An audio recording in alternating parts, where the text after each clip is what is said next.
ಎಲ್ಲರಿಗೂ ನಮಸ್ಕಾರ. ಇಂದಿನ ವಿಡಿಯೋದಲ್ಲಿ ನಾವು ಜೀವಕೋಶಗಳ ಬಗ್ಗೆ ಚರ್ಚಿಸಲಿದ್ದೇವೆ. ಉದ್ದೇಶ: ಈ ವಿಡಿಯೋದ ಕೊನೆಯಲ್ಲಿ ನೀವು ತಿಳಿದುಕೊಳ್ಳುವುದು ಜೀವಕೋಶದ ಪ್ರಕಾರವನ್ನು ಗುರುತಿಸುವುದು, ಜೀವಕೋಶದ ಭಾಗಗಳನ್ನು ಗುರುತಿಸುವುದು.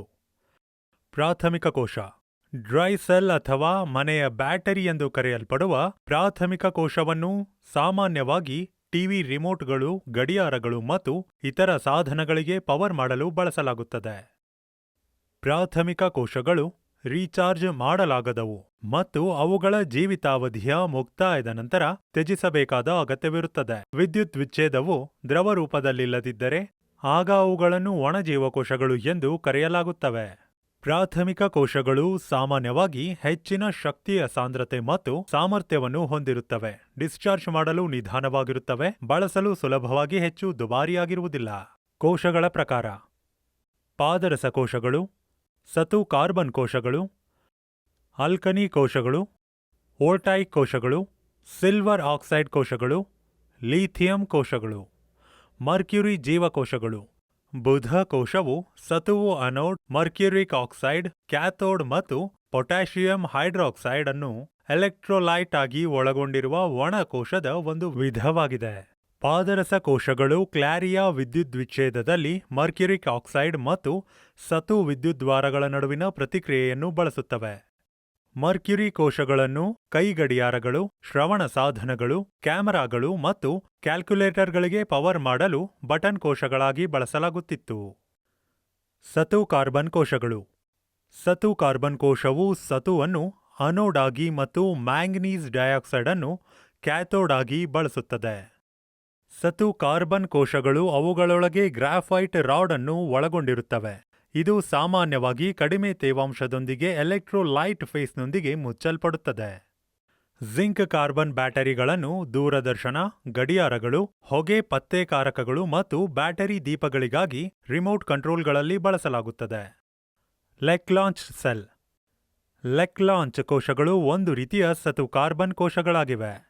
ಈ ಕೋಶಕ್ಕೆ ಧಾರಕವು ಗಾಜಿನ ಜಾರ್ ಆಗಿದೆ.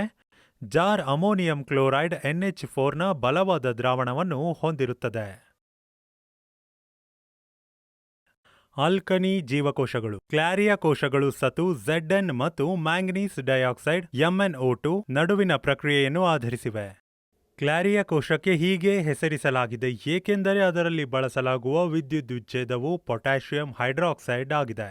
ಇದು ಸಂಪೂರ್ಣ ಕ್ಲಾರಿಯಾ ವಸ್ತುವಾಗಿದೆ. ಕ್ಲಾರಿಯಾ ಬ್ಯಾಟರಿಯು ಕಡಿಮೆ ಆಂತರಿಕತೆಯನ್ನು ಹೊಂದಿದೆ. ಪ್ರತಿರೋಧ: ಇದು ಸಾಕಷ್ಟು ದೀರ್ಘವಾದ ಸ್ವಯಂ ಜೀವನವನ್ನು ಹೊಂದಿದೆ. ಈ ಬ್ಯಾಟರಿಯಲ್ಲಿ ಸೋರಿಕೆ ಕಡಿಮೆ. ಕ್ಲಾರಿಯಾ ಕೋಶಗಳನ್ನು MP3 ಪ್ಲೇಯರ್ಗಳು, CD ಪ್ಲೇಯರ್ಗಳು, ಡಿಜಿಟಲ್ ಕ್ಯಾಮೆರಾಗಳು, ಆಟಿಕೆಗಳು, ಫ್ಲಾಶ್ ಲೈಟ್ಸ್ಗಳು ಮತ್ತು ರೇಡಿಯೋಗಳಂತಹ ಅನೇಕ ಮನೆಯ ವಸ್ತುಗಳಲ್ಲಿ ಬಳಸಲಾಗುತ್ತದೆ. ವೋಲ್ಟೈಕ್ ಸೆಲ್: ವೋಲ್ಟೈಕ್ ಕೋಶವು ತಾಮ್ರ ಮತ್ತು ಸತುವನ್ನು ಬಳಸುತ್ತದೆ, ಎರಡು ವಿದ್ಯುದ್ವಾರಗಳಾಗಿ ಮತ್ತು ಸಲ್ಫ್ಯೂರಿಕ್ ಆಮ್ಲವನ್ನು ವಿದ್ಯುದ್ವಿಚ್ಛೇದವಾಗಿ. ಅವುಗಳನ್ನು ಒಟ್ಟಿಗೆ ಇರಿಸಿದಾಗ ವಿದ್ಯುದ್ವಾರಗಳು ಮತ್ತು ಸಲ್ಫ್ಯೂರಿಕ್ ಆಮ್ಲದ ನಡುವೆ ರಾಸಾಯನಿಕ ಕ್ರಿಯೆಯು ಸಂಭವಿಸುತ್ತದೆ. ಈ ಪ್ರತಿಕ್ರಿಯೆ ಸತುವಿನ ಮೇಲೆ ಋಣಾತ್ಮಕ ಆವೇಶ ಮತ್ತು ತಾಮ್ರದ ಮೇಲೆ ಧನಾತ್ಮಕ ಆವೇಶವನ್ನು ಉಂಟುಮಾಡುತ್ತದೆ. ವೋಲ್ಟಾಯಿಕ್ ಕೋಶಗಳನ್ನು ಬ್ಯಾಟರಿಗಳಾಗಿ ವಿನ್ಯಾಸಗೊಳಿಸಲಾಗಿದೆ. ಇದು ವಿದ್ಯುತ್ ಶಕ್ತಿಯ ಅನುಕೂಲಕರ ಮೂಲವಾಗಿದೆ. ಸಿಲ್ವರ್ ಆಕ್ಸೈಡ್ ಕೋಶಗಳು: ಸಿಲ್ವರ್ ಆಕ್ಸೈಡ್ ಕೋಶಗಳು ಪಾದರಸದ ಕೋಶಗಳಂತೆಯೇ ಇರುತ್ತವೆ, ಆದಾಗ್ಯೂ ಅವರು ಹೆಚ್ಚಿನ ವೋಲ್ಟೇಜ್ ಅನ್ನು ಒದಗಿಸುತ್ತವೆ. 1.5 ವೋಲ್ಟ್ ಮತ್ತು ಅವುಗಳನ್ನು ಬೆಳಕಿನ ಹೊರೆಗಳಿಗಾಗಿ ತಯಾರಿಸಲಾಗುತ್ತದೆ. ಶ್ರವಣ ಸಾಧನಗಳು ಮತ್ತು ಎಲೆಕ್ಟ್ರಾನಿಕ್ ಗಡಿಯಾರಗಳಲ್ಲಿ ಎದುರಾಗುವ ಹೊರೆಗಳು ನಿರಂತರವಾಗಿ ಇರಬಹುದು. ಪಾದರಸದ ಕೋಶದಂತೆ ಬೆಳ್ಳಿ ಆಕ್ಸೈಡ್ ಕೋಶವು ಉತ್ತಮ ಶಕ್ತಿಯಿಂದ ತೂಕವನ್ನು ಹೊಂದಿದೆ.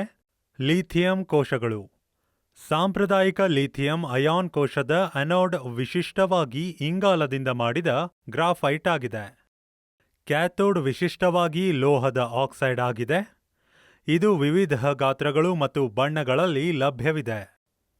ಸಂರಚನೆಗಳು: ಲಿಥಿಯಂನೊಂದಿಗೆ ಬಳಸುವ ರಾಸಾಯನಿಕಗಳನ್ನು ಅವಲಂಬಿಸಿ ಜೀವಕೋಶದ ವೋಲ್ಟೇಜ್ 2.5 ಮತ್ತು 3.5 ವೋಲ್ಟ್ ನಡುವೆ ಇರುತ್ತದೆ. ಈ ಲಿಥಿಯಂ ಅಯಾನ್ ಕೋಶಗಳು ಒಂದು ರೀತಿಯ ಪುನರ್ಭರ್ತಿ ಮಾಡಬಹುದಾದ ಬ್ಯಾಟರಿಗಳಾಗಿವೆ. ಲಿಥಿಯಂ ಅಯಾನ್ ಬ್ಯಾಟರಿಗಳನ್ನು ಸಾಮಾನ್ಯವಾಗಿ ಪೋರ್ಟೇಬಲ್ ಎಲೆಕ್ಟ್ರಾನಿಕ್ಸ್ ಮತ್ತು ಎಲೆಕ್ಟ್ರಿಕ್ ವಾಹನಗಳಿಗೆ ಬಳಸಲಾಗುತ್ತದೆ. ವೀಕ್ಷಿಸಿದ್ದಕ್ಕೆ ಧನ್ಯವಾದಗಳು. ಶುಭ ದಿನ.